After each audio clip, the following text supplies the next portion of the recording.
This is a pretty unique interview. In this video, I'd like to introduce you to Chenyang. Now, prior to reaching out to myself and Coaching Concierge in the months prior, she'd seen pretty steep growth in her revenue. But unfortunately, that had come crashing down and she had hit a bit of a brick wall.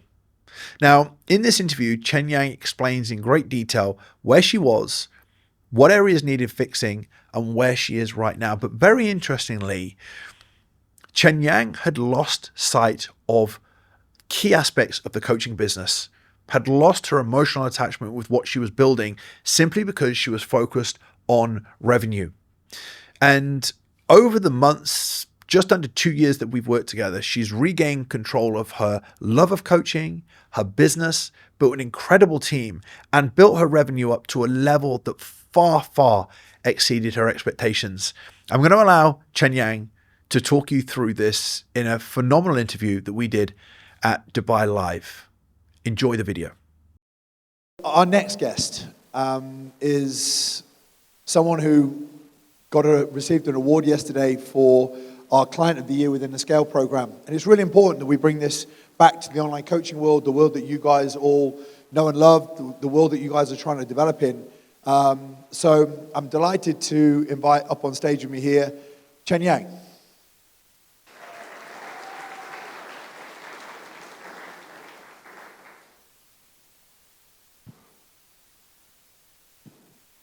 She's chosen that side. Chenyang, good to have you up here. Yeah, it's nice being up here too. Thank you. It's nice to have you back in Dubai. Yeah, it's been a while. Where are you? I don't know where New Zealand, I am sometimes. Miami. It has created a pretty special life for you so far. What I'd like to do is to just help you guys just to understand a little bit about this journey. Chenyang and I started working together 18 months ago. We'll unpack this a little bit more as we go in. But, you know, like all of you, Chenyang's got an online coaching business, had the foundations of her team, but wanted to scale the business. And what a lot of, other industries don't understand necessarily from our industry is the speed of opportunity and the journey that everybody goes through. But your backstory I'd like to kind of get into because you haven't always been in Dubai. Your coaching journey, just so that everybody can get some relatability. What's your background in terms of where you're originally from, how you got into coaching, and how that ended up in the online world? Yeah, so I'm originally from New Zealand. Left New Zealand when I was 17, went to London to study. I think that changed my life because it just showed me what was out there in the world. I think New Zealand, some of you guys are from Australia, it's obviously a very small country. You don't see the potential that there is out there, right? You're not really surrounded by the people that enable you to grow. When I went to London, studied chemistry, then went into management consulting. I've always been someone who's just been very impulsive. If I have a thought, I'm just going to get it done. And, for me, I'm like, I'd rather take the risk and realize it's not for me than to think what if. So I went to management consulting, then resigned in a year. I literally, overnight, was like, you know what? I'm over this. I'm building my online coaching business and I'm going to go all in. I went to online coaching, essentially. I was a bikini bodybuilder for 2 years and just was posting online, built a following, and was like, as lockdown's happening, why not do something with this and just see what I can do? And then, it kind of just grew from there, and I got to a point where I was like, I can't work 2 jobs, also compete, and still have a life. Like, I was burning out, so I was like, I'm going to get rid of the corporate job, go all in with coaching, and I just had this belief, like, if I go all in, I'm going to make it happen. Like, failure is not an option. And here we are today. Left London, went back to New Zealand, traveled for a bit, went to Bali, then came to Dubai for 2 weeks and was like, I'll see how it goes. And part of me was like, I'm not going to like it. It's superficial, there's no nature, all this stuff, right? In the first week, my gut was like, just stay. There is something here that no other place I've been to offers. There's some sort of energy, it's just so inspiring. You look at the birds, someone created this in the middle of a desert. Your dreams are not too big, girl, stay. So I moved my company over within the first week and got myself a long-term lease. My mom was like, are you sure? And I was like, well, I've kind of committed myself to a year, so I kind of have to make it work. I love that. Well, look, just to give everybody some context, the journey that you've been on, as I say with anybody that I mentor, and as a company and our scale agency supports, it's the entrepreneur that gets here It's the guidance that gives you the direction and the support. But whilst I did say this yesterday, because this is honesty with business, you know, slightly lower month for you last month, which is still a very, very good month. But we peaked out the month before at what? How much did you bring in? 86K. 86K, right? So that's on track for $1 million business, right? Which is phenomenal. Now, it's not been every single month, so there's not us sitting there going, yep, that's consistent yet. So it comes with challenges, doesn't it, right? But to know that you've hit that kind of 85K, you touch it, feel it, smell it. What's the kind of company structure look like in terms of the people that's helped you to do that? And in terms of the people within the company. I know some of them are here today. Yeah, so I've got my team out here. Honestly, like, I wouldn't be here without them. Like, Aspire would not be where it is today without them. I think in terms of structure, it's obviously learning how to delegate tasks to people who you do trust, right? But also people who believe in your vision more than sometimes you believe it in yourself. Like, everyone sitting, like my team sitting here, like, they are so bought into the mission that we're on that they see Aspire as their own baby. And I think that is so powerful. Okay, so let's go back to vision then, because you just said they're so bought into the vision.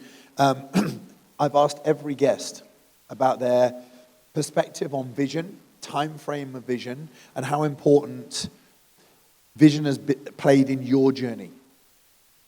So when I first joined you, I think the reason why I was struggling was because I had lost my vision. And I think I've worked with a lot of mentors, and I think the one thing they didn't really dig into was, why are you doing this? Like, what is your bigger vision besides just earning X amount per month, right? Because you get that hammered into you. And so once we unraveled my vision, I really sat down to kind of look at, okay, what is my vision beyond just me and how much I want to earn each month? It skyrocketed my business, because that's when I started looking at my team, right? How am I training them? Who are the people inside the business? And why do I do what I do? And like, I know deep down that my biggest vision is creating opportunities and experiences for my team. Like, that's what inspires me, because if I'm going to be honest, reaching X amount per month, like, you reach a certain amount and it's like, it's not really going to change your life quality to an extent, right? But it's like, okay, well then what else is going to push you to work harder, right? To put in those hours that perhaps are actually going to make you sacrifice more things that you like.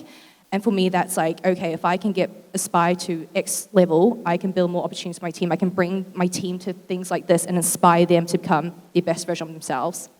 And you said that you kind of lost the vision a little bit. What was the important thing that you did that reset the vision? Was it sitting down and thinking about it? Was it just reading what you've done before? Was it how did you actually end up getting crystal clear on that, to just give people a perspective on what you do to realign? Number one, removing the noise from what you're hearing from the outside, right? Like, what other people are expecting of you. Number two, really getting down to your values. And you're very big on this, right? Like, really, truly understanding what are your biggest values that drive you in life. And then just making sure that every single day you're living up to those values and you're aligned with those personal values of yours. There's a lot of people in the room here that will hear me go on about values, and I'm not trying to subject onto people not my necessary values, because my values are my values, but to people that are struggling to get the concept of what you value. I mean, this for me is the thing that course corrects me, because the craziest thing now, I'm the quickest to not spend money on clothes necessarily at the moment, but I'm the quickest to spend money on my son. And I had to course correct myself when my values shifted, because that's what money seems to be more important to me towards my family. So when it comes to values and kind of realigning yourself with your own, what did you think was important to you in terms of a value versus what is important to you as a value? Yeah, so I think what I thought I wanted was, again, like, to be able to say, oh, I'm earning X amount per month, like, you know, I can now buy flashy things, I'm in Dubai. And I think that's an immaturity that I had when I moved here. I was 23, I just turned 24 when I moved here, and I was like, wow, I made it, like, I'm in Dubai. And I realized I was so unfulfilled, and it got to a point where I was like, I don't want more money, because, like, I'm doing things that don't actually align with what I want, right? And I think we sat down, and I was like, and I told you, I was like, my biggest value is money. And you were like, no, it's not. And I was like, yes, it is. And you were like, no, it's not. And I realized, like, my biggest value is, like, my health, right? Freedom, autonomy, and not just freedom for myself, but again, like, freedom for other people. So again, to create a business that can offer freedom, impact, and the roles that I've created in my business, that's one of my biggest values. Family as well, right? Why do you think people are frightened? You see, I'll be honest, wealth is really important to me. Yeah. Right? Money in the bank, money to invest, money to spend on my family. If we just sit and talked about money, I can talk to you about how important it is, what it does, where it goes. Our team will know our financial targets, and I'll talk to them about my financial targets. That's not my highest value. It's just very, very important within the business, right? So when you hear coaches who say, money's my number one goal, money's my number one goal, and then they don't want to just let go of it's not necessarily, but their values dictate necessarily what they're inspired to do. What would your advice be to a coach that says, it's just money that's important to me, but it's very evident that it's not?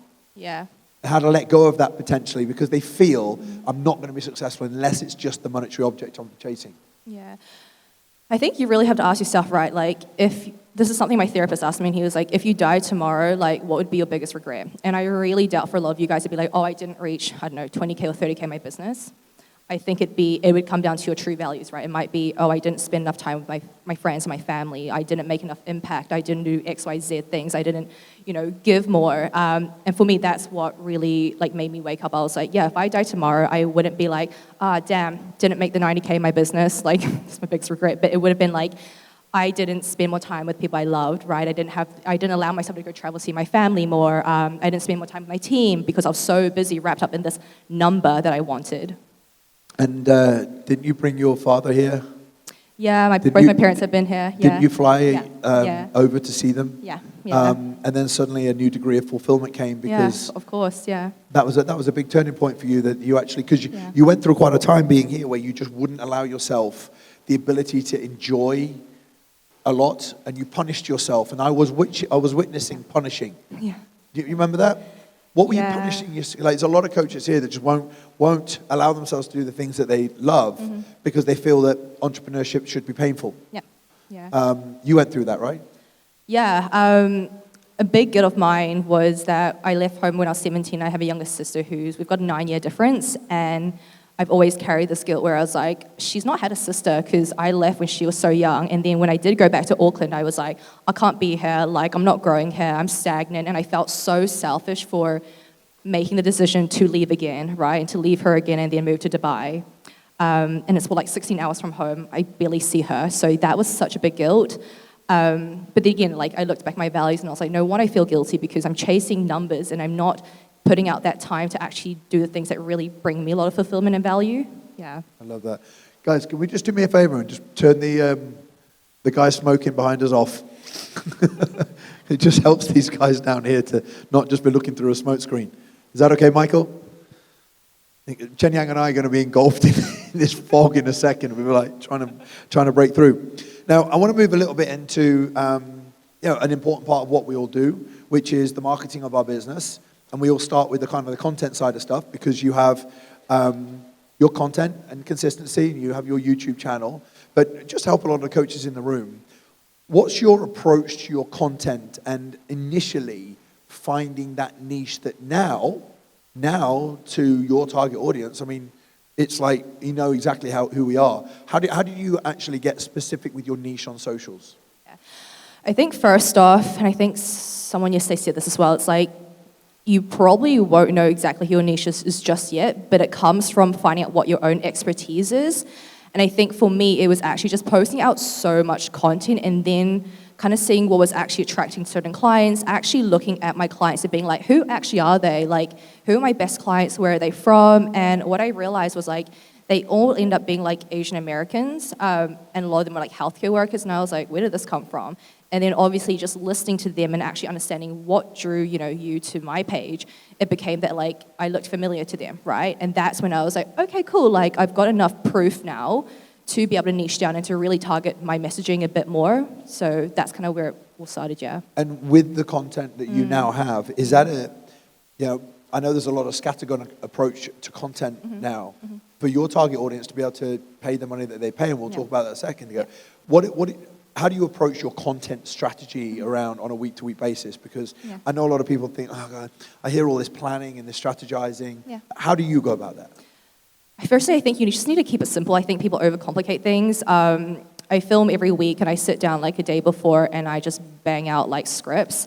And I think when you do enough repetition, it gets to a point where you're like, I don't necessarily need to spend so much time sitting down and think about content. I could just go and whip it out. And the main structure that I kind of think about, like if I say need 3 more reels and I'm at the gym and I'm like, I haven't planned anything, I'm like, okay, hook. Like I know my audience, so what's going to hook them in? What's a pain point? What's something they struggle with? What's a limiting belief they have that if they heard me say this one sentence, they'd be like, wait, what? And they'd pause, right? Because with social media, there's so much going out. You need that first second to really capture someone's attention. And then the second thing is like, how can I offer really like concise value? So I'm not going to ramble. I'm going to make it really short and concise so they can step away from like 40 seconds and be like, wow, like that changed my life. And the final thing is obviously just call to action. Like make sure they do something after the video or else you lose them. They'll just like your video and you'll be like another influencer that they'll like and they'll move on, right?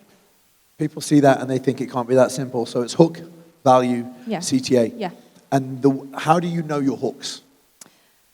Is it more to do with knowing your target, like just knowing them? Because I feel a lot of people see hook and they go, I can't think of ideas. Yeah. How come these ideas? You said to me, well, like I sit and I put all these hooks together, but hooks don't come naturally to a lot of people. How do you come together with those hook ideas?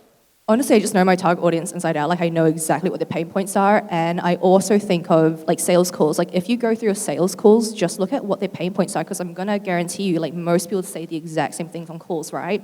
I remember like this one viral reel I put out. It was like really embarrassing filming it. It was cringe, but it was like, I know that a lot of women will tell me they hate their arm fat, their stomach fat, and like they literally touch it during the call. And I'm like, cool.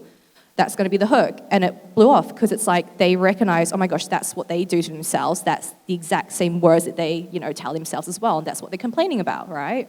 So for a lot of PTs, I used to get my hooks from socials from when I was PT, when I first started. I didn't really get it.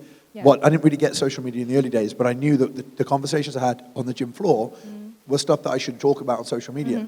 So the reality is, whatever they're talking about in the sales calls ends up becoming your content.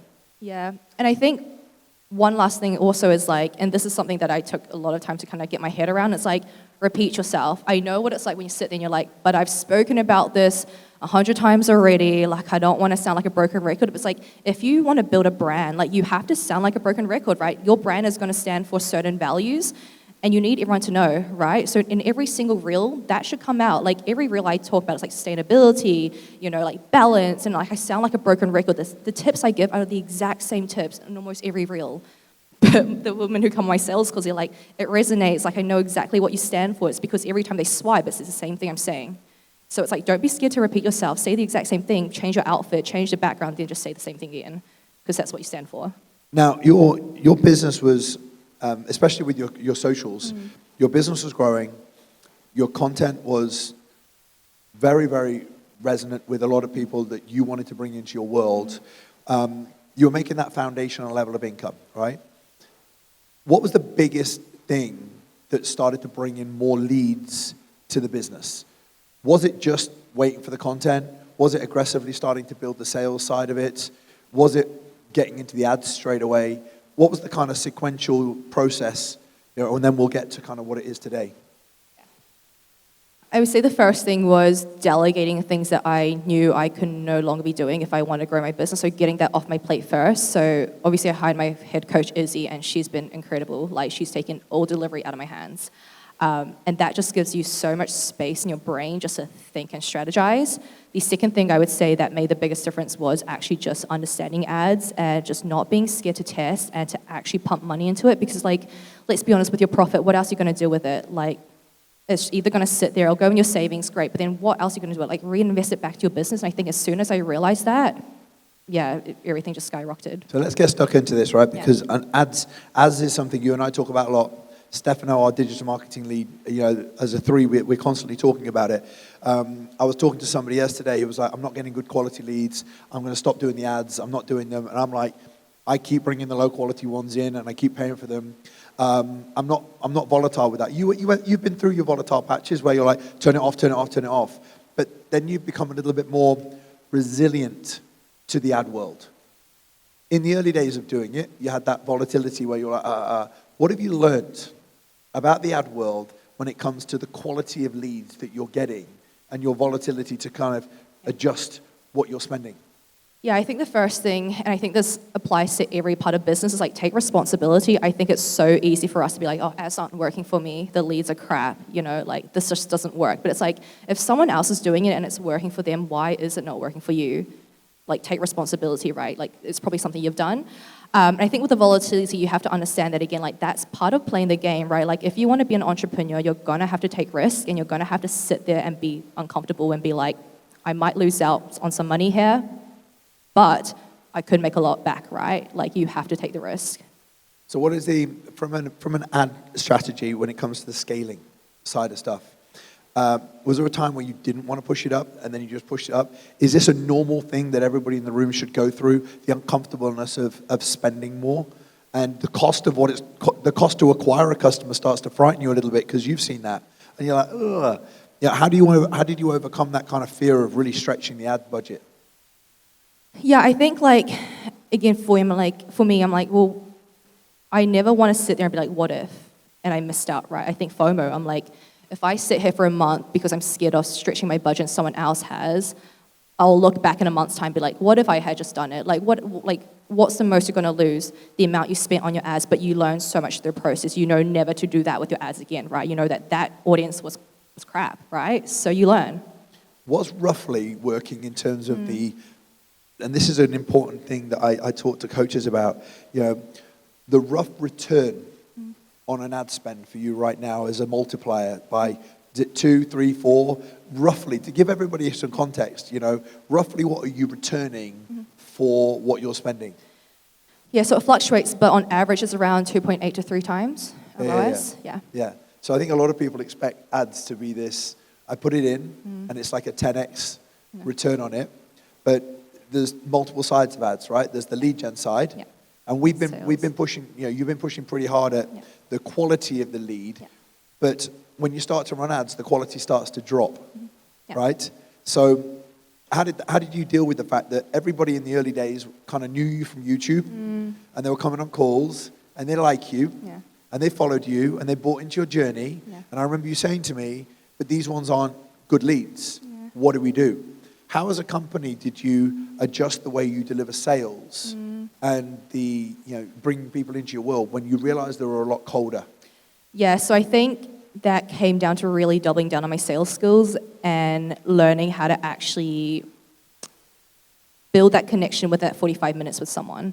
That 45 minutes is so powerful because that's the only opportunity they get to actually warm up to you. So to put things into perspective, I've closed people on calls who literally weren't following me, didn't even know my name. Like, after the call, they were like, thank you, sorry, like, I don't want to be rude, but what's your name? I was like, great. So I think really understanding how to sell, and this is something I learned from you, like, really being able to sell with empathy, with compassion, to see that 45 to 50-minute call as your opportunity to change someone's life, right? Because you have 2 outcomes of a call. Either that woman or that guy comes in a call, tells you everything, and then you change their beliefs and you've changed your life and they sign up, or you leave them in the exact same position. And honestly, that breaks my heart to be like, okay, someone came to this call hoping to be changed and they had that courage to take the call and I didn't do a good job and they left in the exact same position and they'll probably be stuck there for another 10 years until they maybe try again and reach out, right? When somebody comes on a call and they don't really know you, a lot of coaches in the room get derailed. Not a big, I don't really know Aspire that well. At the end of the call, they end up paying you $4K, right? What's the kind of framework in your head that doesn't derail you at the beginning when we hear that, but flips that person on a call to trusting you so much? What are they trusting? Are they trusting you, or are they trusting the outcome to be able to then go, yep, here's $4K? Yeah. I think firstly, drop your ego, right? Like, let's be honest, we're not that big. I think drop your ego, it's okay if no one knows you. I think it's helping them to believe in the outcome and to also believe in themselves. I think a lot of, the reason why people don't sign up is because they don't really inherently believe in themselves, right? That's why they're where they're at the moment. And if you can't help them in that 45 minutes to recognize your own potential, and to just feel heard and seen, which is, again, probably something they've not felt in a very long time.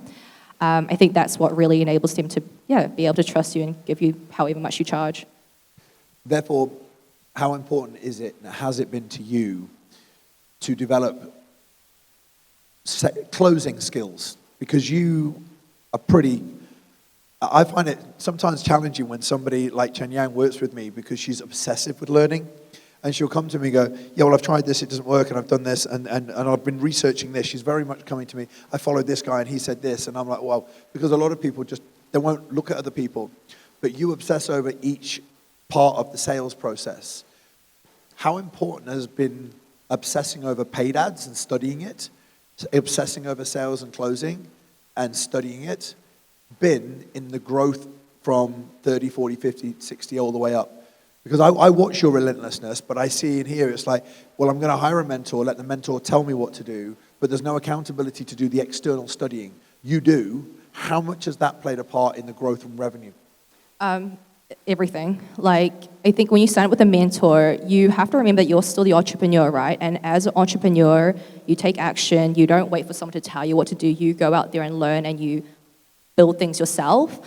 So like all the golden nuggets and the small things that I've learned with like sales, with marketing, it's been from like all the content that I consume. And like as Lewis said, like on my personal Instagram, I only follow people that I can learn from. So every time I go on my Instagram, I see a reel and I'm like, oh, just learn something. And I will apply it in my sales calls, and it's, literally changed everything for me. So being prepared to change, but not necessarily being erratic that you jump on and change the whole sales call. Yeah. It's constantly tweaking and refining. Small things. I feel like with sales, it's like sometimes it's just that one small line. So it's like finding those small nuggets that on that call you see the prospect's eyes glow up and you're like, okay, that clicked, so I'm going to apply that to the next sales call. Reviewing your calls as well. Like, it's really boring stuff at the end of the day, but it's like sitting there watching an hour of your own call, cringing, but being like, after I said that, the prospect smiled, nodded, felt bought in, so I'm going to repeat that. And then realizing what you probably sucked at on your call and being like, I'm never going to do that again because the energy dropped, right?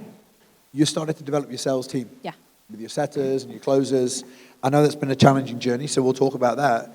But what have you learned in terms of the work you've had to put into the closers in the time that you've had your team that would probably, it's not the stuff that coaches want to hear that they're going to need to do. What have you had to do to get them up to a level? You'll reach a point, I think, especially with team, especially from the sales side, where it's going to feel like you're doing the same job but 3 times because you're still doing it yourself. You're training someone else how to do it, and now you're also reviewing what they've done. So, for example, for one sales call, it actually might take you 3-4 hours because you're reviewing everything, right? I think we underestimate how much time and energy and patience is also needed in order to build other people. I think it's very easy as entrepreneurs to be like, oh, but I can do this, so why can't someone else? Like, I've given them everything, just do it, just copy, right? But it's like you're literally mentoring someone else. And I think that's really special as well because you also get to change someone's life in that aspect. Like, someone comes in wanting perhaps to be an amazing closer, and they're maybe not very confident. Like, imagine being that person who's now been able to build an incredible closer and to build someone's confidence that way. Like, I think that's such an amazing responsibility to have. Yeah, I love that. And with your coaching side, I know now that you don't actually coach because obviously there's a huge responsibility on you to grow. But in the early days of us working together, and I've noticed this with a lot of coaches as they start to scale the money side of stuff, you lost your love of coaching, which I know happens to coaches when they join, especially our scale agency. They just go all in on the stuff that we think they've joined the agency for, and they lose their love of coaching. How did you get back in love with that process? Because you lost it and you were quite unfulfilled. And I witnessed this with coaches. What was the detriment to the business and how has it now impacted you finding that again? Yeah. I think when I lost my love for coaching, that's also when just business went backwards because I don't really know what I was pushing for. Again, I think that's why your vision is so important, right? And the way that I actually fell back in love with coaching is actually now coaching my team. Like, I get so much fulfillment out of it. I had an hour's call with my closer the other day, and she was frustrating me, right? And I spoke to you, and I was like, okay, I need to take responsibility for this. Like, why is she not performing? And it turned into like an hour and a half of just me coaching her through her relationship with money and her money mindset. And like, that's allowed me to now step back into a coaching role, but just with a different side of the business. So yeah, I'm no longer coaching women with their fat loss, right, with their fitness, but it's a high level coaching because now I'm coaching like high performers and teaching them how to become better versions of themselves, coaching my coaches, coaching my setters, And I think like that is so inspiring for me, and like that's something I absolutely love. How did you make that switch? I mean, going from coaching individual people to actually managing the team. What do you feel now are your responsibilities to your team? Because now you say you love the coaching aspect of your team. Do you still see that as coaching? 100%, yeah. That's also why I think within our industry, I think we have such an advantage because we're all coaches, right? So we know how to lead people. Like, we care about people, and I think that's such a gift, right? To be an entrepreneur, to be a business owner, and truly care about your people. So I think use that to your advantage. Like when you're building out your team, same thing as you would, care for your clients, care that much for your team as well. What's on that side, from a team perspective and yourself, what are more of the emotional side? I keep touching back to this. Somebody came up to me earlier and said, I love the event, and one of the biggest things I've taken away is that a lot of the business building is reliant on yourself. And you sent me an incredible message a few months ago that just said, it's who I've become that I'm so proud about. And it's no surprise that you're making more money than you ever thought was possible. But what is the emotional turnaround that you've been through? But what have you also done in that time emotionally to become who you are today? Yeah, so I think when I first joined you, I was very emotionally unstable, right? And I think you knew that. I think the first thing was just like taking responsibility, like literally just dropping my ego, being like, I suck at these things. Like there are things that I really suck at, and that's why the business isn't growing. Like not looking at outside external factors or blaming my team or blaming the other people, but really just blaming myself and being like, okay, like every problem in my business is a problem that I've actually caused, right? And unless I can become the person that can build $1 million business, I'm never going to have $1 million business, right? It all comes down to my own skills, my emotional stability, how well I know myself, my self-awareness. So I think first of just looking inwards and being like, what do you suck at? Like sit down and be like, what do you suck at? What triggers you? What irritates you? What are the bottlenecks inside you as a person? Because I think once you start getting over those bottlenecks and you actually start living as the person who can build $1 million business or help whatever your goal is right now, right? That's when it starts manifesting in itself. And Lewis put it very well. Now he's where he's at now. He's kind of like, what I struggle with now is more of my own lack of certainty, having bigger goals.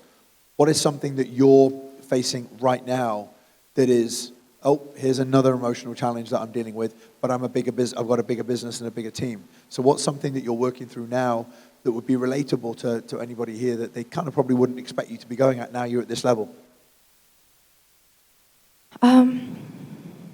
Honestly, I think still patience. Like, as I mentioned, I'm someone who's like, if I have an idea, it's going to get done ASAP, and I don't want to sit on it. And I think when you start seeing your business as a very much like people, a people business, it's all about the people. You have to understand that not everyone's going to think exactly like you and act exactly like you, right? And they're not going to act on the speed that you would act. So you have to sit down and be like, okay, again, I'm going to take responsibility. How can I actually now help this individual to be able to become more of a high performer, someone that I would, actually, like how do I get them to perform the way that I would want them to perform and have the patience to know that that's going to take time, right? And it's also like remind yourself, there is no rush. Right? It's like we have these egos to be like, but I want to hit it this month by this month. But it's like you're not going to get there unless you get your team there. And that requires you to actually get into the trenches again and just be able to coach them. So you're now a lot more aware and patient that something's going to take a bit of time, because I think a lot of people are expecting things to just happen overnight.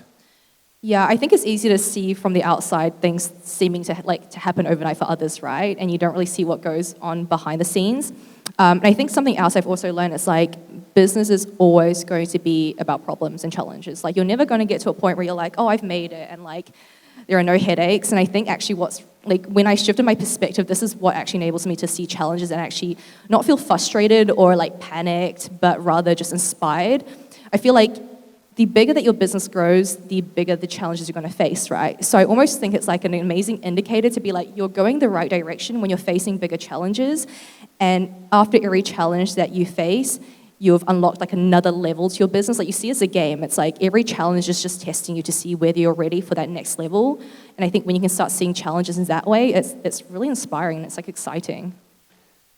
You and I have been together 18 months now, and then there's been a consistent growth in you personally, in the team, in the revenue of the business, the clientele level, your marketing, your systems, your operation. One of the things you said to me is like the entrepreneur I'm becoming is what I'm enjoying. But there's a lot of volatility. Like a lot of coaches move to Dubai, and the first thing they do, they go for a meal, and they hear a few other coaches doing different things, and they literally start jumping ship. And I'm not going to lie. There are certain times when you come on calls, when you went to Alex Hormozy recently, and I was like, oh shit, here we go. What's she going to want to do? And you went, no, I listened to a load of stuff, but I took a bit away, but then we just got back on course. That's something that impresses me about you, is that we get on a call and we carry on. Not naturally, if I wasn't able to help you move forward, we wouldn't be here. But you're not volatile to what you hear around you. You've been a tiny bit, because you've then just said to me, what do you think to this? And I go, this is my opinion. Why are you not, like I see it in Dubai all the time because we're here. Why do you feel you're not as volatile to what you're hearing around you, despite having a great network of business, fitness coaches? I no longer compare myself to what other people are doing, because I know that I'm on my own path, and I think something else is like really just truly believing in what I'm building now and really knowing what I'm building to the core, that it doesn't really matter what someone else is doing, because I know what works for my business, I know what works for my niche, my team as well, and it's just a matter of like keeping it simple and just doing more of what's working. And it sounds crazy saying this because, before I joined you, I don't think I'd ever be in a position where I'd have so much confidence saying, I know exactly where we're headed. I know we're going to be at 100, 200K, 300K miles. I can say that with so much belief just because I understand my business so much now and I understand the team that I'm building. So it doesn't matter what other people are doing. I know what I want to do. And you know you're going to get there. And yeah. You said that to me the other day. You were like, this 100K months is absolutely no problem. I know it's there. I know it's coming. But I know it's going to take a little bit of while. I was talking to Sarah the other day about, where we're heading, revenue-wise, team-wise, culture-wise. And my wife actually even said to me, she was like, does that not, stress you out? I was like, I have a vehicle. It's just, I'm going to keep changing the tires as we go through different waters, different, kind of terrain. But I know I'm in the vehicle that will get me there. But I just need to get another person and another person. We need to change this. We need to add this new funnel in. And I suppose it's the fact that you can see the direction ahead. And for a lot of coaches that are jumping in their head from, I'm hearing what they're hearing, is that just basically a sign for them that they're just not certain about their business? Yeah, I think so. I think, look, if you knew with so much certainty that what you're doing is working and you have the evidence for it, why would you ever have any sort of doubt, right? So I think if you are looking around and you're worried about what other people are doing, again, put your blinkers on and just look at how did you get to where you are today, repeat the process and improve the process. What you're doing to make money now, okay? What's the sexy thing that no one knows that you're doing, that I've told you, that is like no one knows, right? Is there really anything? I don't think anything's sexy about building a business, if I'm going to be honest. I think what people don't realize is it's going to feel hard, and it's supposed to feel hard, right? And you're going to have to sacrifice, and you're going to have days where you're screaming at a wall, and that's part of it. I think that's really beautiful, right? And I think I missed you the other day. It was 10 p.m. I was watching one of my closers on her call, and she lost the close, and it was very much this lady came on ready to pay, and she just lost it. And that's really frustrating, right? It's nothing about that is sexy, but you just have to sit through it because you sign up to build a business, right? So that's what you got to put up with. Well, we give people an idea. At one point, there were 3 setters, 2 closers, 2 different time zones. You were in a different time zone, and this sales machine was making money. And then you messaged me this morning, and all I could see on the Stripe when you sent me the payment links was 1 a.m., 12 p.m., you were in bed, you woke up, the cash is coming in. I mean, Chenyang's here, but she's running a business that's selling in America. So the interesting thing here is building an engine for her that's working in Miami and all these different states in America while she's living in Dubai. And the reality is, it's the same people, it's just building the engine, right? Yeah, it's all about the people. I remember saying this to you, I was I know my business is going to get to these big-ass figures when I have the right people, because all these systems in place, it's just a matter of me becoming a better leader, knowing how to hire better, being a better sales director, and essentially understanding that my role is always going to be changing, right? if I'm not a great recruiter, I'm not going to get the best people. So how do I now learn to become a better recruiter? I never had to, I didn't know how to teach people how to close. Okay, now how do I step into this role as a sales director, right? And that's going to take time. Money has come in more than you thought possible in the last 6 months. What does wealth and money mean to you now that was different to you when you were building the business? And how do you manage the rewards that come with it and seeing more in the bank? Because this is something that's going to happen to everybody in the room here. How do you manage that now in terms of what's there, in terms of keeping yourself level-headed? Yeah. I think the first thing is the way I see wealth and money is it's simply a lagging indicator of the person that you've become and the entrepreneur that you are, right? And when I started realizing that, that's also what took the emotions away from money, because I was like, if I have a low month, I remove my emotions. I'm like, well, I'm just not the person that's, there to make a high month yet. I have skills that I'm lacking, and I haven't trained my team as well. I take full responsibility. If I have a great month, I'm like, okay, cool, that's a reflection of how I've inspired my team, how I've trained my team, how I've been that leader that they needed. And I also see wealth as simply like, it's just a way, it gives you more options. Like, that really is all it is. And I think wealth in itself as well, again, like when you know your true values, wealth comes in a lot of different forms. It's not just money. It's like, if you earn more, that wealth financially is going to help you have more wealth in your health, right? You're going to have more wealth in your freedom. You're going to have more wealth in your impact, because more money equals investing more in your team and more into your business, right? And therefore you can change more lives. So I think understanding that wealth isn't just money. I think we get so carried away by that, right? It's just about money, money, money, but it really isn't. It's just, money is a symbol of everything else. Because you value time and you value your health as one of your wealth values, as soon as you said, I need a new closer, you're like, great, I'm going to buy it, boom. And then you buy very, very quickly if it's compromising the thing that you value highly. And that's something that I see, because what you're spending your money on now, as Lewis said, is, nope, oh my God, that's going to screw up my time, I'll buy that person. And then you'll put your time into training them. And I think that's where people start to get a little bit burnt out with the whole, I'm going to have to train somebody again. Over the last 6 months, you've let people go, and then brought somebody on again, and then gone, I'm starting again, I'm starting again, I'm starting again. And then only a week ago, we were like, I think we might have to start again. And how do you deal with that? Because like, we let people go in the company, and it's funny listening to Lewis, because that helped me. Because he was like, I'm ruthless. They'll come, they'll go. If they're not a good fit, they've got to go. How do you deal with that? It was hard letting go of my first person. I cried. I was on call with and I cried. I got the WhatsApp. I know. You remember? My WhatsApp Mark crying. I was like, oh God, he's probably never had this before.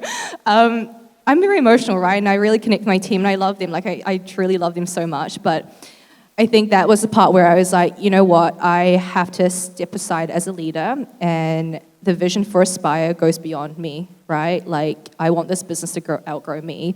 So I'm doing Aspire a disservice. I'm doing my current team a disservice if I have someone who doesn't really align exactly with where we're going, and they're not growing at the speed that we're growing. Obviously, it's annoying when you think about letting someone go, because it's like, oh my gosh, now I have to hire, train, and it's hard. It takes time, right? But again, it's like, well, that's your job. Like, you sign up to build a business. You need people in your business. No one else is going to do it for you. So you either sit there and have someone that's not performing, or you go, okay, cool, let's just get this job done. Love that. Guys, before we wrap up, I just want to give you guys an opportunity to ask Chenyang any questions. You guys are building your own businesses. We want a question here, Jason at the back. You could just hand over the mic. There's a mic coming here. Hello. So basically, you haven't actually spoke around your community, but I have heard that you're very good with your community and you have built one. So what was the changing point, and what was the things that you actually implemented to build that community that you have built with obviously your clients and with the colleagues that you've actually employed? I'm sorry, did you say how did I build the community with my clients but also my colleagues? Yeah. I think with clients, we do monthly challenges with our clients, and that's been such an incredible way to just get our clients to also step outside of their comfort zones. We've had women who never were into running, and now they're doing like their first 10Ks, half marathons, and they wouldn't have done that if they didn't see other women in the exact same position achieving ththose results, right? It allows them to also step outside their limiting beliefs. But I think what's also enabled me to actually do that is, again, I think as an entrepreneur, like you're going to realize that you can't be doing all these things, right? Because you do have to focus on building the business. So then teaching your coaches how they can help you build a community and what they need to do. So all our coaches, like my head coach now runs our monthly challenges, but for her, I've even told her, like, you need to inspire other coaches, right, to incentivize our clients to join these challenges, to remind them to, for everyone to be essentially working on that same mission. So really inspiring them and being able to delegate that. I think in terms of community, in terms of your colleagues, again, just making sure they really understand that the mission you're on, and also understand how that's going to impact their lives, like truly understanding what their own values are. I think not enough of us sit down with our team and go, what do you want from your life? Like, how much do you want to earn? Like, what's the life that you love? Like, what are your true values, right? And then asking, like, how can I support you in that? Like, how can I help you make this amount of money or travel to these places and do these things with your life, right? When you start doing that, I think that's when they realize how, like, valuable they are and how much you value them. And that's how you build an amazing culture. Okay, brilliant. I've got one more question, if that's okay. So you said about on the calls bringing out their self-belief. Obviously, on the calls, we do look at problems, what they're having and struggles. How do you actually bring that self-belief out and turn it into a positive? Do you actually go deeper in and find out what they're good at and their attributes which actually will lead to better success and that self-belief? And how do you draw that out of them? Yeah, good question. How do I draw it out of them? I think the first thing is obviously being a really good listener, right? Like, I think a lot of us talk too much sometimes, just really giving the prospects space to just open up, because once they trust you, they inherently believe everything you have to say.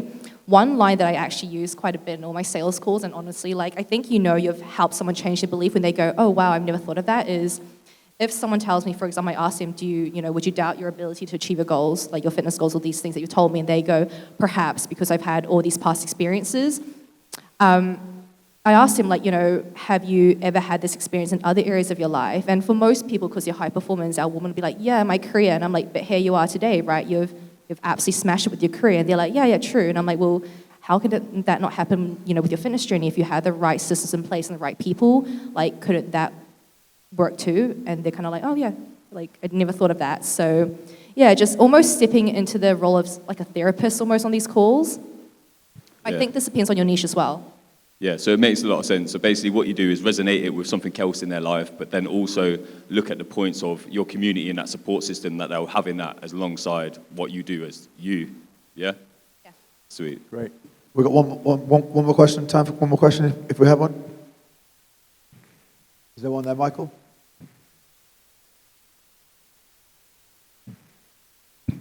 First of all, that was amazing, honestly. That resonated a lot with kind of what I'm going through and what I have been through over the past few months. My issues with closers, I've been through 2 closers now over the past year, and it's never really hit. I've tried to offload a lot of calls. I've given the training initially, and I've kind of took a massive step back from the calls. How did you transition, this is quite a big question, but hiring, transitioning from you, taking yourself away from calls, taking the reviews with them, and then ultimately, going through the process smoothly? Because that's one thing I've really struggled with entrepreneurially, is coming away from that. When I'm in sales, I'm good, but then I've got 7 or 8 sales calls in a day, and I can't do everything else in the business. So how have you transitioned from that? Yeah, I think for me, it's also been messy. If I'm going to be honest, it's been hard. And last month, I was like, I'm just burning cash right now because you have good leads, they're not closing, I can't take these calls. I'm spending so much. So I think part of it's knowing it's supposed to be hard. What's helped me is, so what I changed 2 weeks ago was I brought on 4 people at once. I was like, this is going to be hard, but I'm going to bring in 4 people because I want speed. I was like, I'm going to be burning cash anyways, because if you can't take all these calls, right, they're not going to happen. So I was like, how can I, if I'm going to be burning cash, burn it as fast as possible and just find the right person, because it's just going to be a case of, finding that person. It's a people problem. So I brought in 4 people, trained them all at the same time. And I think the beauty of doing that is you get to see how different people think and how quick they learn, right? Because you have 4 people to compare the exact same process to. And then what I would do is just drip feed them calls. if you have really great calls and you can't give them crap calls, then you are going to have to just bite the bullet and be like, okay, cool, I'm going to give you any sort of call, review all of them, but also let all of them know. And I put them in the same Slack channel or like some sort of group channel so they can see how every person's performing, so they're also competitive. And then from there, I would just slowly like take one out at a time. If they're not performing, then bring someone on in. Yeah. Does that make sense? Sorry, I feel like that was a bit of a ramble. I think another thing that's really interesting on that point as well, JJ, is the fact that a lot of people keep closers for way too long. Yeah. Fire fast. If Yeah. they're shit, they go. And I think just Like fact. being blunt with them as well. I think especially in sales, like you have to be blunt with them. Just be like, look, if you're not performing at this KPI, by next week, I actually have 2 other people and you'll be gone. Like I don't need all of you. And just being really blunt there. Didn't we say that? We said that last week, a couple of weeks ago. It was like, honestly, not hitting KPI, and it's been too long, gone. Yeah. I think in business, and this goes for closers, it goes for setters, if you're helping someone to get better for too long, they're not right. I literally would give it 3 months and fire, have somebody in the background that you can bring in, and then expect a couple of months where it goes down, because you've gone through sales closers, and by the way, guys, I lost 75 grand at the beginning of January, right? On failed sales calls. No one, like, you don't see the downs, right? And I got a sales closer from an agency who was hitting KPI with a kind of e-com company, and he came into ours and could not relate to online coaches. Couldn't. No matter how good he was at closing and dealing with objections and all that stuff, he couldn't build a connection, right? Then I have Sam and Rini, and people message me and thank me for the call with the closers. What's all that about? Sam and Rini, they were so helpful. They helped solve my problem. And it was just a pleasure joining the program. And it was like, okay, so great closers who have a great KPI with e-com versus coaches that can relate to my clients who then get trained in closing. There's something in this. We talked about it yesterday, this week. Yeah. You know, in our industry, there's got to be on the calls the empathy with our industry. I think one last thing to add as well is like, again, take responsibility, right? Because again, like I was like, oh, my closers aren't performing, blah, blah, blah, blah. And I was like, okay, but like, did I train them to the extent I could have? Did I make sure they knew everything they possibly could have known? And I was like, you know what, actually no. Like there were things that I slipped up on, I assumed, and I probably shouldn't have assumed that they would have known these things. Even if it was just common sense to me, next time I know anything that's common sense might not be common sense to everyone, so I'm gonna literally go through everything. Even the like onboarding process, Mark's like, when you go through a review with them, do you go through the whole call? I'm like, yeah, I sit there for like 2 hours, I review everything, and I give them like so much feedback to the point they're probably overwhelmed. But I'm like, I would take that, but I'm like, okay, but people may not think the way I do. So I think again, just like taking responsibility of being like, if someone's kind of sucking, is it maybe because of you? And if you know, like deep down, no, I've done everything possible, then it's okay, maybe they're not the best fit, right? You sent me your onboarding process for your setters, and I went, oh, crikey. I sent her an example of what she needed. She sent hers over. I said, I haven't got time to read that today, because it was so thorough, so detailed, and there was so much information in it. And I was like, I messaged her, and I was like, that's impressive. Like, if somebody impresses me with their own designed onboarding process, they get in the grips of actually managing and training people. But the funny thing is, you're starting a leadership journey. It's like Sarah and I, the team were talking about this. Our coaching concierge programs, Build and Scale, is an entrepreneurial almost degree, right? Forget we're going to help people get 5 to 7K months or 10K plus. It's you don't know how to lead people, train people, manage a team, handle your emotions. You don't know how to write copy. You don't know how to create content. You don't know how to schedule content. You don't have to manage a videographer. It's like, but you expect to do it in 6 months. 18 months and we're just getting started, right? And you're like, okay, what's next? What's next? So I think it's just not being so hard on yourselves sometimes and realizing that we're all still babies in this entrepreneurial game, you know? Yeah, I think seeing the long term, right? I think it allows you to remain a lot more calm when you know the long-term vision of your business. So again, as I said, I was like, I'm quite delusional with my goals, but I'm like, I know we're going to be like a multi-million-dollar, billion-dollar business one day. Like, it's going to get there. It's inevitable. But it requires me to become a better leader, and I'm not there yet. What did Lewis say? His goal now is to go 10%, 10%, 10%, 10%. I've taken that today. That's really helped me because I've got some big lofty goals and I can get lost in them. But the interesting thing with you, you said to me, like in this room, if you're here, you'll be a millionaire, I believe. If you're here, you'll be a millionaire, right? Because there's the intention. When? Depends how fast you learn, depends how fast you implement, depends how stuck you get, depends how you get in your own way. But your journey, the speed of it, you know, how quickly you got here is not relative to everybody here, right?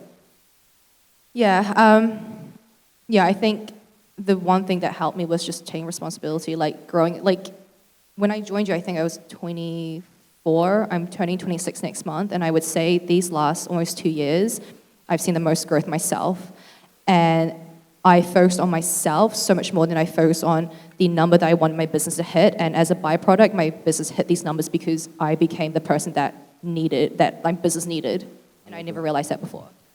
Well, Chenyang, thank you so much.